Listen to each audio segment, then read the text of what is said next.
I discovered how powerful our mind is and how much our mind just shapes everything that we do. Is that something that you can get people to focus on and attain?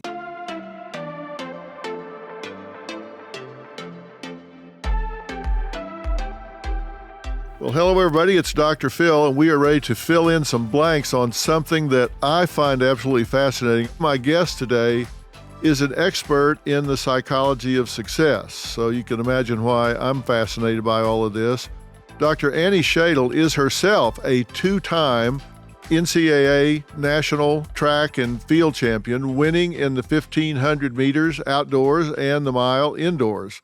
So I love that. She's competed, and as much as I hate running, I know that takes a special breed of cat and a special degree of discipline to do that, particularly at the level she has. She competed in the 1,500 meters in the 2008 Olympic trials, was a semifinalist. She ran professionally for 3 years for Reebok, and now she has a PhD in health, education, and promotion. Her research focused on understanding the psycho-emotional and psychosocial challenges, preparation, and responses of Olympic gold medal winning athletes, and she holds a BS in exercise science. So she's all over performance. She's the director of mental performance for the New York Jets and is working to apply the winning psychology of champion athletes to our nation's Air Force personnel as a leading performance researcher at the Air Force 711th Human Performance Wing. Now, this fascinates me because I think so much of performance is mental, and she clearly has a love of people and loves seeing other people succeed. And trust me, you've got to have a passion for that. You've got to take great joy in seeing others succeed to really be good at this. And she's here with us to share the most advanced ideas and preparation techniques to help all of you, me, all of us get to that next level. So welcome to the podcast, Dr. Annie Shadle. Welcome. Thank you so much. I'm really excited to be here and talk with you today.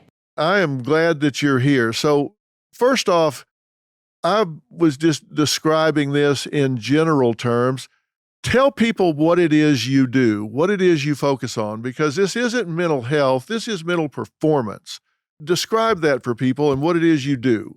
Yeah, so I think just for my own athletic journey, so we follow our passions in life. So a little bit about my story was just really liking understanding how we push our bodies, how we push those limits, understanding from the physiological standpoint. So my exercise science degree, really wanting to understand that. And through that journey, I discovered just how powerful that mind is. And I saw myself drawn to and wanting to know more about those that were successful, right? And how did they do what they did, and how did they continually stand at the top of the podium, right? Win the national championships, win whatever championship you're after. And so through that, I discovered more of the psychology aspects and just how powerful our mind is, and just how much our mind just shapes everything that we do. So that led me kind of back to really understanding what that performance mindset is and what the best of the best do, the environments that create these winning teams, these winning organizations, and that's kind of where I live and breathe and love to do that kind of work. Yeah. Now, the reason this fascinates me so much is when I was going through my training, I did clinical psychology and I did behavioral medicine or medical psychology. For people that are listening to us, is a study of where our psychological functioning and physiological functioning merge and interact. Now, my focus had to do with disease and disease management. Yours has to do with performance. Yep. And I'm a strong believer that success leaves clues. So when you start studying one champion, then the next champion, and another champion, there are patterns, right? There are clues that it leaves. Not everyone is unique. There are things that you can study, learn, and find patterns to. Have you found that to be true? Yeah, and just to kind of step back with what you shared of, our lenses were basically from opposite angles, right? So from the clinical standpoint, what you studied and were trained in, and then I'm looking at the opposite, right? So we're looking at happy, healthy, flourishing people, successful people, and really trying to understand how do they live their lives, what are the decisions that they make, what are these environments that help to support them. And so really taking that positive psychology lens with also that performance lens of really understanding what that group of people are doing and how they are having that success. Is there a distinct difference in terms of a set of characteristics, a set of values, behaviors, beliefs, mental performance-wise, between those that routinely stand on the top of that podium versus those that might be matched physically in a lot of characteristics, but they just don't ever get to the top of that hill? The short answer is yes. We can definitely talk and dive all into all of that for sure. What are the core characteristics that you've identified, and are they attainable? If there are people that don't get to the podium, don't get to the top of the heap, but maybe have the physical characteristics, are there things that they can do? Can they make those changes? Right. Well, as you know, change is hard, right? But I think in terms of if I go back and I look at, I'll share a little bit here. So I competed in the 2008 Olympic trials and did not make the Olympic team. So that was a turning point in my life where it was like, well, what happened here, right? Which led me back to school to then really dive in and understand, what did I miss here, right? How did these people that I've beat before make this team and I didn't? So through that, when I first started doing this research, it was really trying to understand from the athlete's perspective what was going on, right? So in terms of how do I approach my training? What's my environment looking like? And so I was really diving into self-determination theory and then a positive psychology theory, PERMA. So I can speak more onto those. But really what I was looking at there was understanding more of that intrinsic motivation and self-determination that one has to have in order to achieve these great heights. And then there's different elements within that. So do I have autonomy? So am I making decisions for myself? Am I the one that's showing up at practice pushing myself?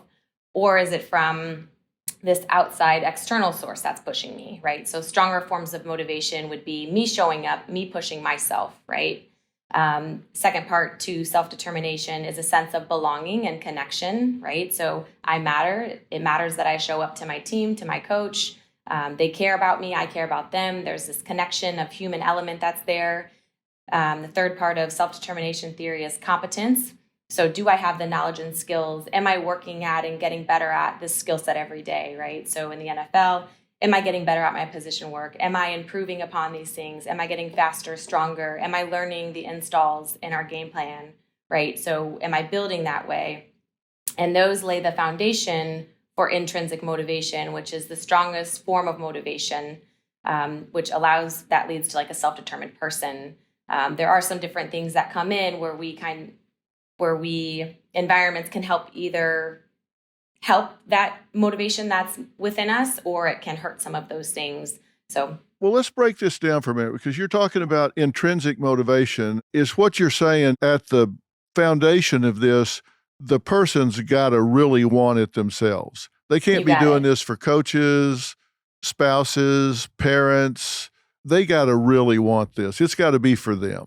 That's 1,000% correct. Yes. And that has to come from within that individual person, right? And then this kind of goes to my last research project where I was really looking at personality characteristics of who made the team versus who did not. And the one of the defined traits that was discovered was this need to achieve, right? So this person has to be the driver in terms of, I set hard goals. It's really important to me. I know how to attain those goals, and I'm driven to go after those really, really hard things, right? So that was like another determining factor, which just kind of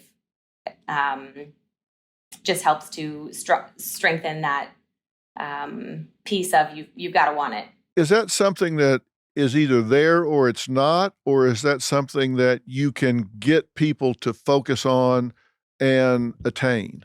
So I would say this is a great question that many people will have debates on. And my stance is that I am a believer in the human spirit, and I'm a believer in people. And so I would say that yes, these are things that we can work on. But I think it's really important within the sport environment, if we want to talk about that, it's really important of what that environment is, right? So we know what positive environments can do. We know what supporting one another, giving words of encouragement does for the human being. And so I think that, yes, we can absolutely help this by building these like very good environments for people to be able to like reach those high heights. But if you've got somebody playing a sport that maybe their mother or their dad really aspired at, and they just are expected to do it, but it's not their passion, it's not their love, that's going to be a steep hill to climb. Correct. That will be a steep hill to climb. And we see that, right? We see this a lot. And if we think about how youth sport is moving, and even high school sports, we see a lot of that, of parents pressuring their children to do things on both of those ends. But I guess my recommendations would be is to be able to like identify what this individual, like what the child would like to do, and then hopefully flourish, build some of that intrinsic motivation within them. How do you do that? How do we tell our listeners if they've got their children, they take them to Little League baseball, Little League soccer, track and field, whatever, how do they determine and or instill in them that intrinsic motivation? How do they determine that they either have it or instill in them so they find that fit for them where they can really get some traction in an area?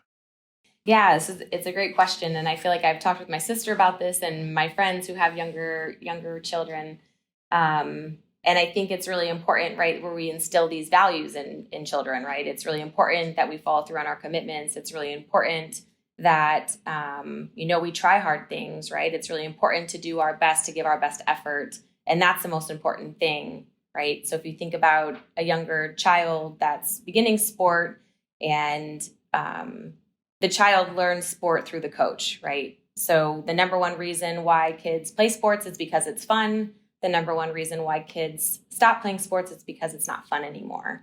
And so I think some of those pressures maybe that are coming from the parent of not doing good enough, or maybe the child feels like they can't meet these expectations of this parent, makes them not want to try, right? And so I think if we can kind of get back to more of those values based of giving your best effort, it really matters. Showing up, right, with a positive attitude, supporting your friends, and just enjoying that experience, those things help to nurture intrinsic motivation. Because you've got to get a payoff for it, right? Even practice, when you're going and practice, running drills, doing whatever, there's got to be some payoff for it every time you do it, even if it's sacrifice, grinding, grueling. There's got to be some positive experience for the athlete, whether it's a child or college. There's got to be some payoff for it for them to want to come back and do this again and again and again.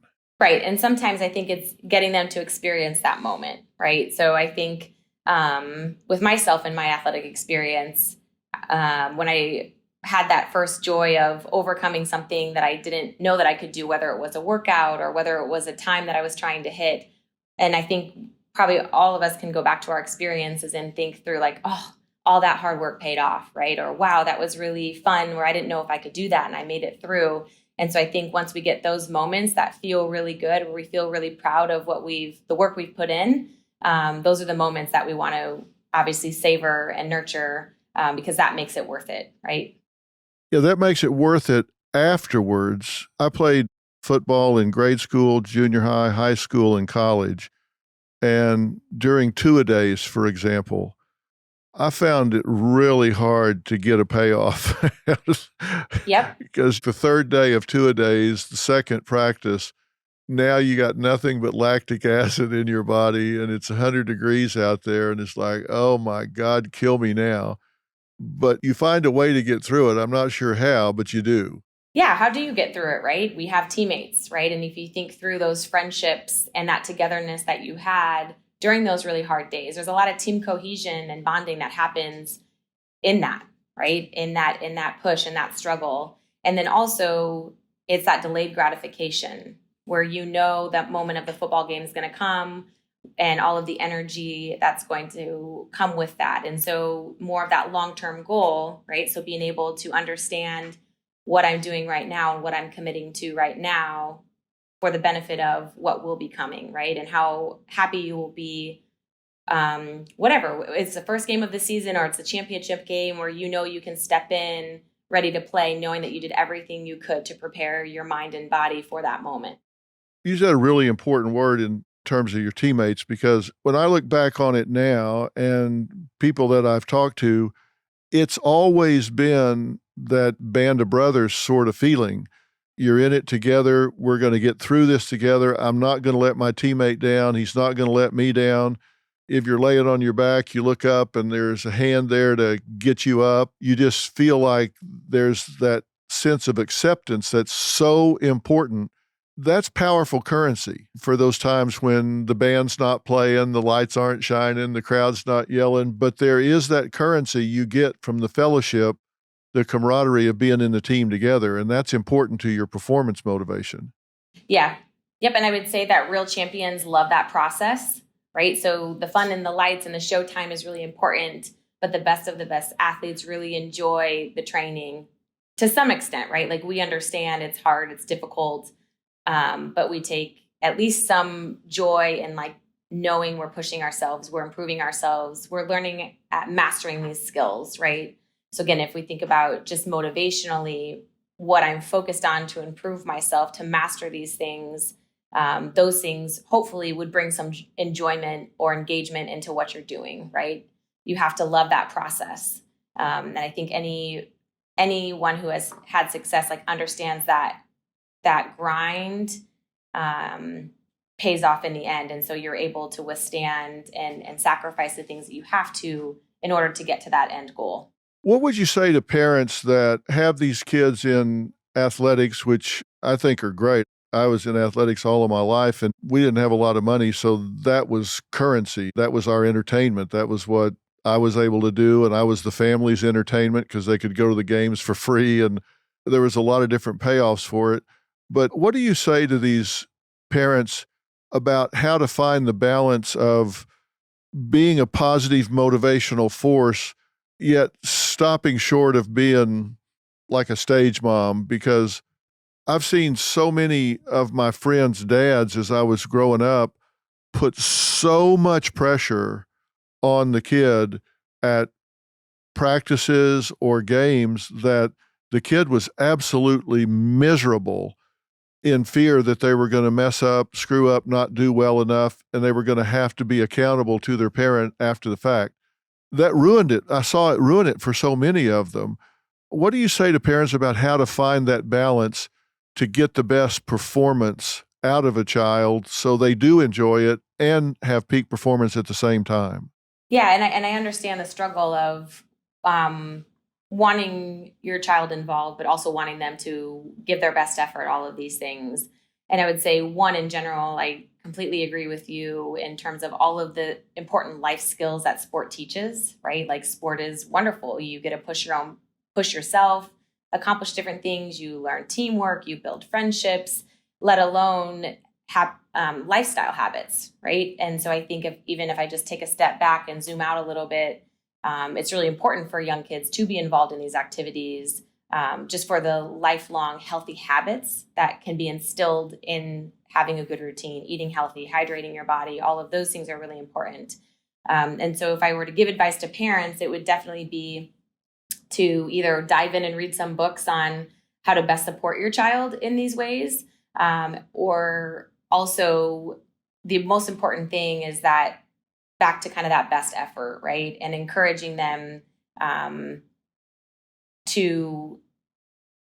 I'll step back. So I think one of the things that we're seeing with children these days is they're not allowed to fail, right? And parents don't want their children to fail. They want them to be superstars. They don't want them to suffer in any type of way, meaning like have to struggle through things, right? We don't like that. We don't like struggle in general as human beings, right? We don't like to have to wrestle with things or not feel like we're good at something and have to work at that skill set. But unfortunately, as you and I both know, like in anything that is worth accomplishing takes struggle and effort, right? And some days it's really hard. And some days we don't know if we can do it or not, right? Am I even any good at this? I don't know. And I think those are normal questions to have. But again, I think something that we need to work on instilling in our young children is we're going to fail. We're going to make mistakes, and that's okay. But it's really important that we get up and try again, right? And so as a parent, my expectation is for you is that you do your best. You're kind to your teammates. You're a supportive teammate. You bring a really good positive attitude every day. And even just expressing to your child, I love watching you play this sport. I love watching you practice. I love watching you work hard. So you're giving that feedback of that versus maybe this child feels like I'm never meeting my parents' expectations. My parents aren't proud of me. They just want me to be the best on the team, which maybe some parents do. And I would challenge them of like, that's not important right now for their development, right? You want them to enjoy this experience, work at that skill, work at building these sports skills, whatever sport it is. But really, the most important thing is giving your best effort. Are we failing to teach these kids resilience right now with this everybody gets a trophy mentality? Yeah. So I would say I've had this conversation a lot, and the everyone gets a trophy, I'll say I don't agree with, but also like kids know, right? So by giving everyone a trophy for participation, like kids know, right? Like they know if they're good, they know if they're not good, right? So they know where they are, right? So again, I don't think competition is a bad thing, right? Some people might think that competition isn't great, but I think competition is a good thing if it's taught properly. And again, back to these sport environments, like it's okay to compete, but also back to that self-improvement, right? So some of those things make sport fun, but also like back to what are we teaching these children in terms of like life skills that they're going to need. I've got two boys. They're 7 years apart, actually, and I coached both of them in basketball, which I know very little about. So I was kind of like the bus driver, but somebody had to do it. So I was the coach, and it was at the Y. So you go into these age brackets, 10 and under. The first year you're in that age bracket, you're playing against kids that are the last year in that age bracket. So the first year we were like 1-13. But when they won that one game, they were delirious that they finally won a game. If we had celebrated every game that we lost, then it would have cheapened the win. And then the next year, they won 5 or 6. And then the last year, they did really well. And they really loved making that improvement. Yep. I think competition is great. They learned about this. Hey, we can get better. Yeah. And actually the word competition, if you break it down, it actually means strive together. So we've lost a little bit of what that definition of that word means, but I think that's really powerful in terms of striving together, right? So we push each other, we challenge each other, we support each other, and that can be a really, really beautiful thing when done right. Resilience just seems to be really important and something that we're letting slip away right now. So I'm glad to hear you say that. I think it's a good thing to fall down and get back up. I would agree with that. And I think there's some, you have these life experiences, you have these things, and then I love diving into the psychology and frameworks and things like that. And there's a beautiful framework on resiliency with Olympic champions. And I love that because the model really looks at like what's happening. How do I respond to this in a good way? What's my motivation? What's my focus? What's my social support, right? So what social support do I have? And then some psychology terms, I like them, but our metacognitions or our kind of our appraisal, our cognitive appraisal, right? So basically, how do we think about these things, right? So how am I interpreting what's happening, right? So sometimes if we think about something that's really hard that we need to be resilient from, right? So how are we perceiving this challenge? What are we telling ourselves? What is the support that we have from other people? What are we motivated to do out of that, right? Which then comes our response. So I think, again, just kind of breaking down resiliency and what we're wanting to see, some of those psychological frameworks actually help us understand what might be missing, right? Do they have the support? Are they being more negative or harder, self-critical of themselves? And like, how do we help facilitate the responses to help them through to be more resilient? Performance-wise, do you work with these athletes on their specific internal dialogue?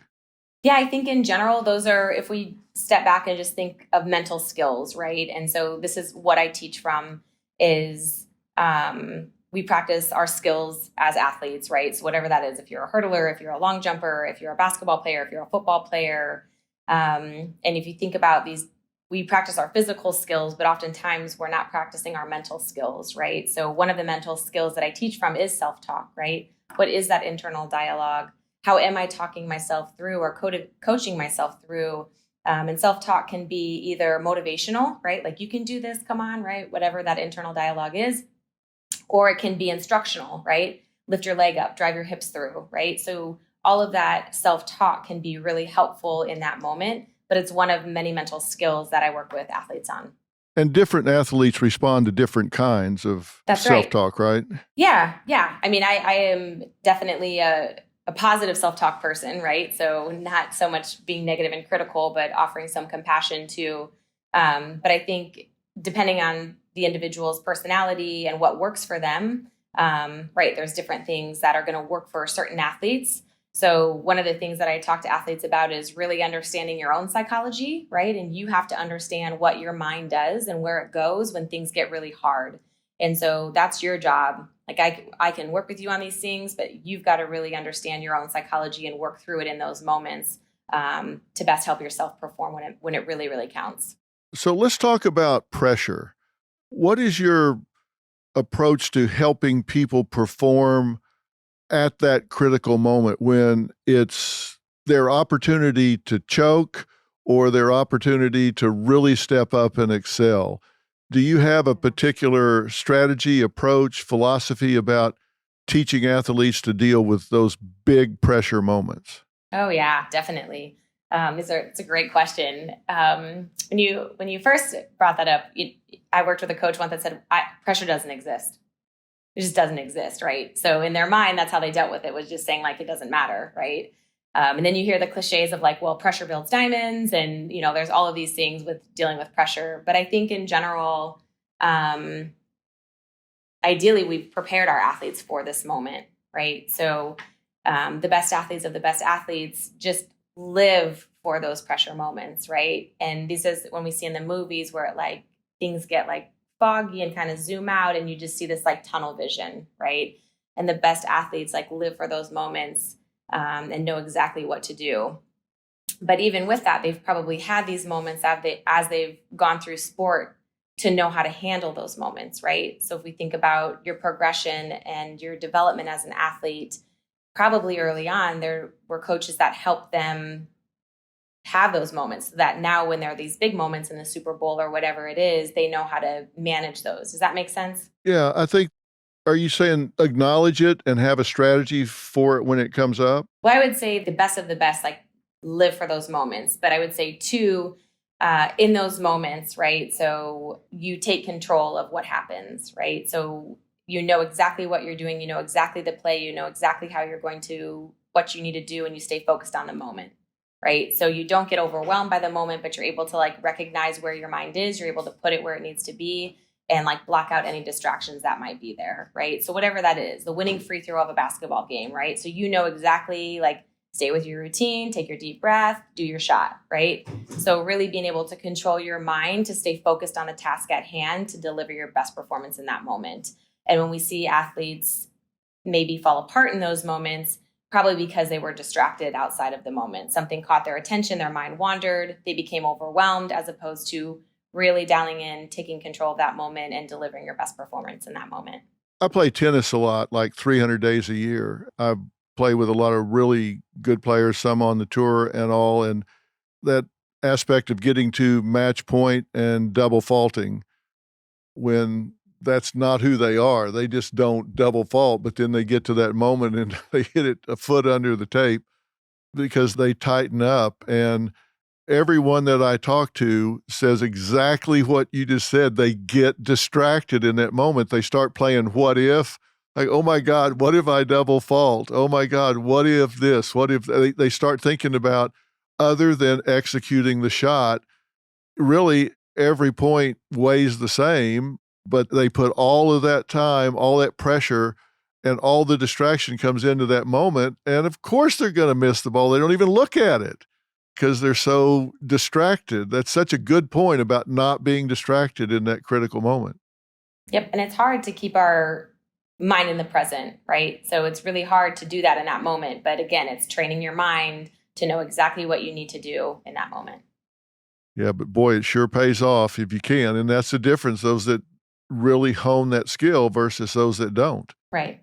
When you do this with a team like the Jets, I guess there are some things you can do collectively with a team, but then there are things you have to do with the individual players because of their personal profiles. Yeah, I would say, again, I love education. I love teaching. And so we can work on these things. I say coach, I say teach. And so we can talk about these things as a whole. We can discuss these various things. And then just like any other classroom or any other, even if like football classroom, whatever it is, each person has their own skill set that they need to improve upon, right? So just as we're teaching different installs or different things within different classrooms, like we're also working on exactly what we need to work on for our own selves. So we understand what our strengths are. We understand those areas where we need to get better with our own mental game. When you first broach these subjects, when you first introduce working on mental performance, do you find some of the people poo-poo it, are resistant to it, and you have to win them over? Is there skepticism, or do people lean into this? It's a combination of both, I would say. I think that as we're understanding more of the sports science frontier, we're really understanding the importance of the mental side. And I think sometimes if we don't understand, then maybe we might question some things. But I think it's in more of a curious way of just not knowing and not understanding. But I would say that every coach and every athlete that I've come across and interacted with, they understood the importance of developing that mental side or knowing the importance of that. And sometimes, they might not necessarily be open to some things, but in general, they know the importance of it, right? So I think as we're continuing to watch just sport in general move, we're becoming more accepting of mental performance in these ways. We're watching, this is like growing more as a career field now. Yeah, clearly it's got to be rewarding for you to see it when you are working with a player and you see them get focused, you see them get more efficient in their performance based on the skills that they're developing mentally to really step that performance up. It's got to be rewarding for you. Yeah, definitely. And I think once someone can engage, once they engage in understanding all the benefits of sports psychology and performance psychology, and they really commit to it, then they definitely see the payoffs and the benefits for that. Well, if we've got people listening now that are athletes, whether a golfer, a tennis player, a runner, if you were going to give someone 2 or 3 things to really focus on to really enhance and build their performance, what would you tell them to focus on? One, I would say, what's the goal, right? So I want to understand like what the goal is, right? So what are we working towards? Because having a clear direction of what we're after is really important, right? 2, I would say investing in your own psychology. So just giving some time for self-reflection, understanding, what your mind does, right? So does it get distracted? Does it get critical? Does it lose focus? Just kind of understanding those areas where you want to improve in yourself, right?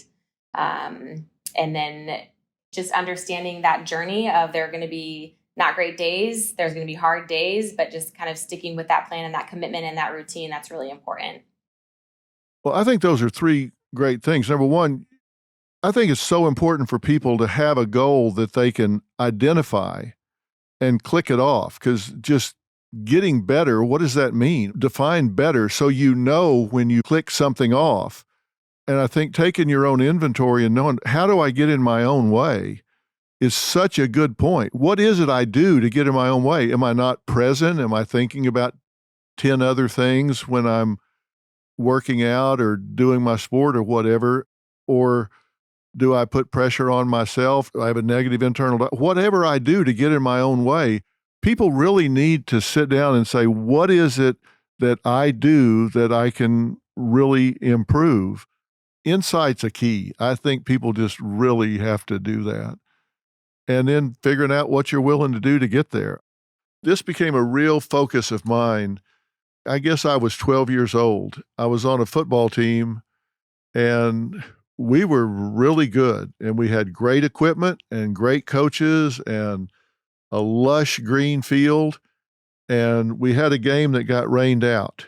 So on Monday, the coach from the Salvation Army called our coach and said, "Hey, I understand your game rained out on Saturday. Do you think we could come over and scrimmage you guys today, Monday?" And our coach said, "Yeah, sure." And this ragtag bunch of kids came over, and they didn't have football shoes. They didn't have football pants. The kid that lined up across from me rolled up his jeans to the knees, so they were like football pants, and he was wearing loafers.